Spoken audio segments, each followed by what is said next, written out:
नमस्कार दोस्तों,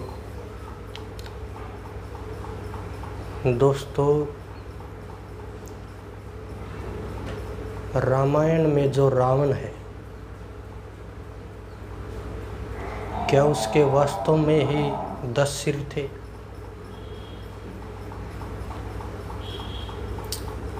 या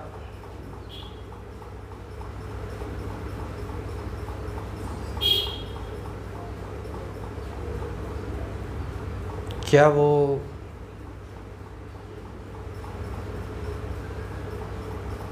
वास्तव में था भी या नहीं?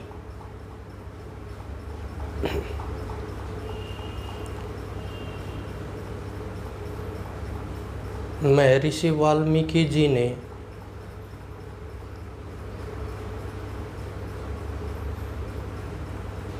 जिस रावण को रामायण में दर्शाया है, वो रावण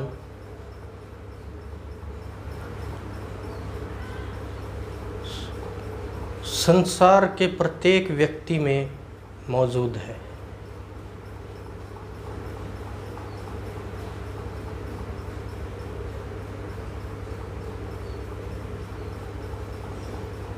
वो 10 सिर भी प्रत्येक इंसान में मौजूद है।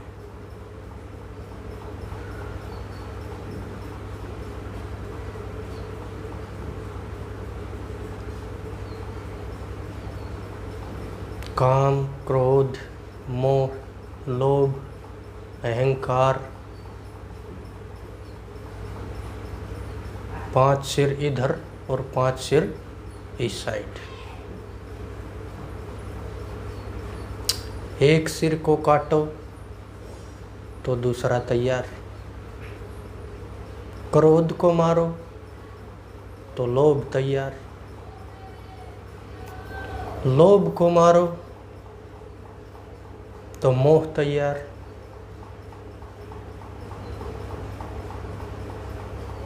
लोभ को मारो तो अहंकार तैयार।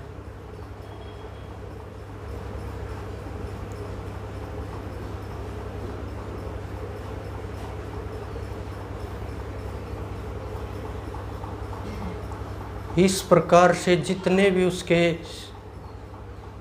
शीश काटे जाएं उतने ही पैदा हो जाते हैं। और वो रावण कोई और नहीं है।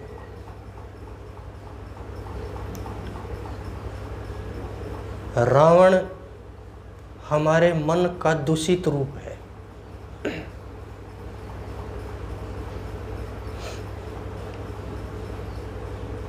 जिसको हम एक बुराई के तौर पे प्रस्तुत करते हैं।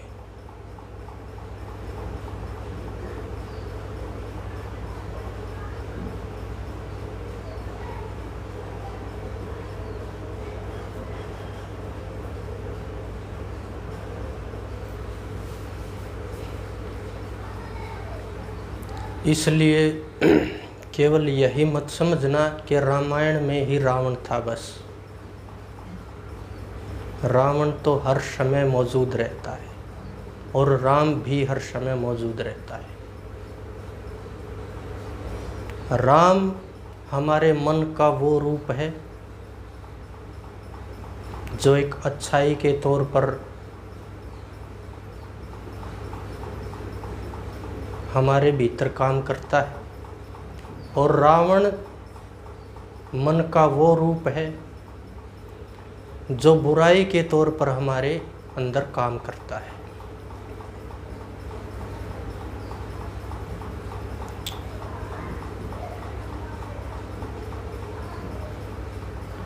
हमारा चित्त जिस रूप में लग जाता है,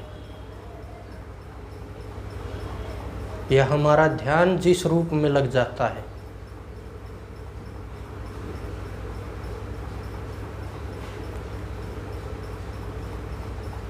हम संसार में फिर वैसे ही हो जाते हैं।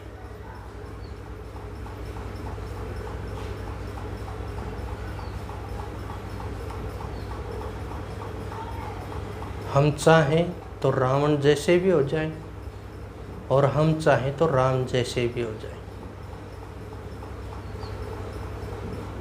ये दोनों ही मन के दो रूप हैं।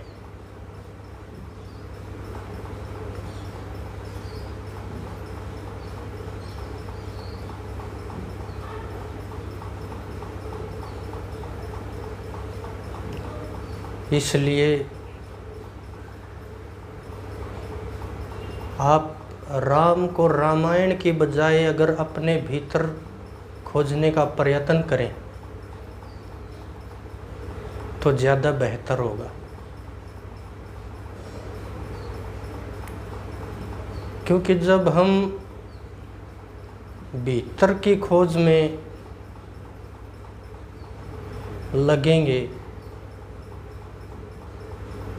तो हमें केवल रामायण ही नहीं, सभी ग्रंथों के रहस्य प्राप्त होंगे।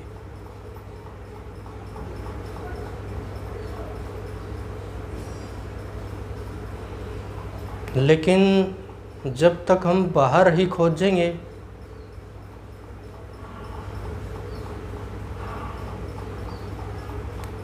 तो हमें वही मिलेगा जो हमें बाहर दिखाई देता है। उसकी वास्तविकता का हमें कभी पता नहीं चलेगा।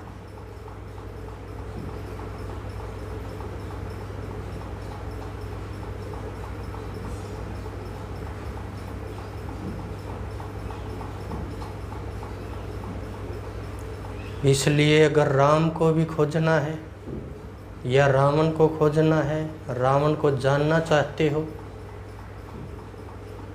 तो कृपया अपने भीतर उतरने का प्रयत्न करें, सहज होने का प्रयत्न करें।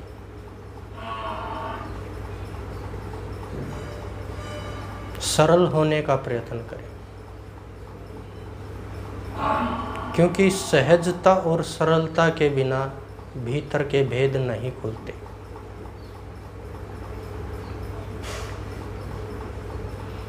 अगर संसार को भी जानना है तो भीतर से इस मन को जान लो, तुम्हें फिर बाहर के संसार को जानने की आवश्यकता नहीं पड़ेगी।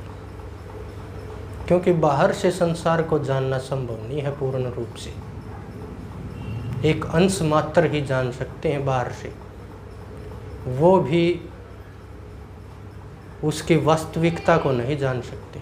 जो केवल इन आँखों से दिखाई देता है या जो ये बुद्धि समझ सकती है, बस वही जान सकते हैं।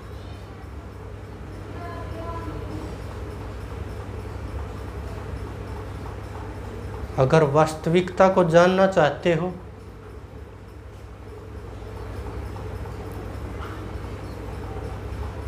तो संसार के लक्ष्यों को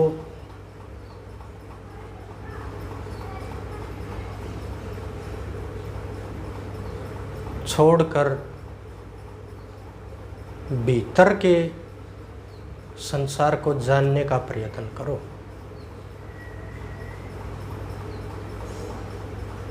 बाहर के लक्ष्यों के प्रति सहज हो,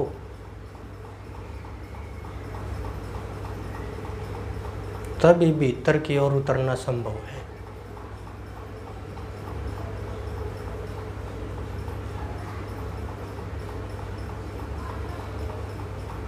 महर्षि वाल्मीकि ने रामायण के द्वारा बहुत से रहस्यों को समझाने का प्रयत्न किया है,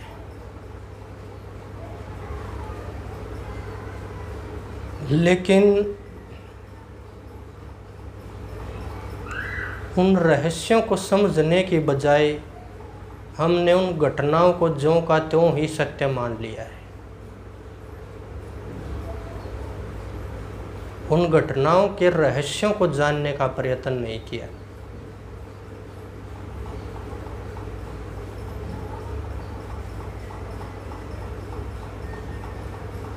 इसीलिए रामायण के प्रति बहुत से भ्रम हमारी इस बुद्धि में पैदा हो गए और उन भ्रमों को ही सत्य मानकर पता नहीं किन किन चीज़ों की हम पूजा करने लगे।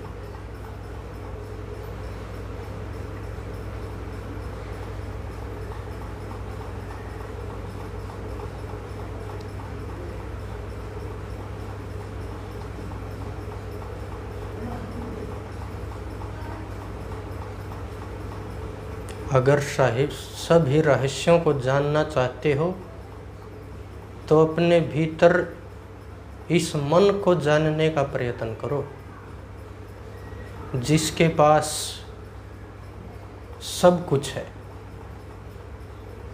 अच्छा भी बुरा भी,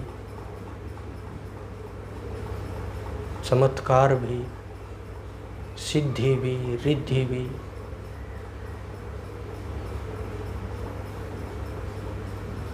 लेकिन जो साधक इस मन के किसी भी चमत्कार में या रिद्धि सिद्धि में या पद प्रतिष्ठा में नहीं उलझता, बस सीधा अपना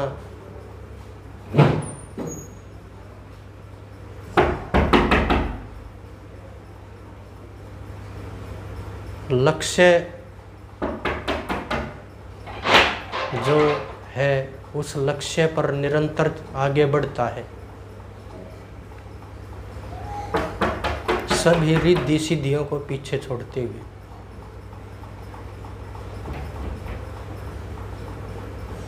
वो साधक एक दिन इस मन को पूर्ण रूप से जान लेता है।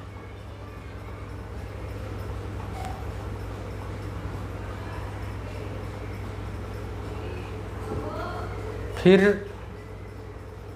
उसके बाद ये मन और ये संसार हमें कभी भी भ्रमित नहीं कर सकते।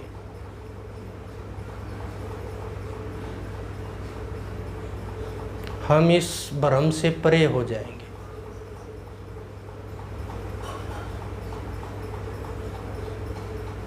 इसलिए जो इन आँखों से दिखाई देता है केवल उसी को सत्य मत मानो। अपने भीतर उतरने का प्रयत्न करो।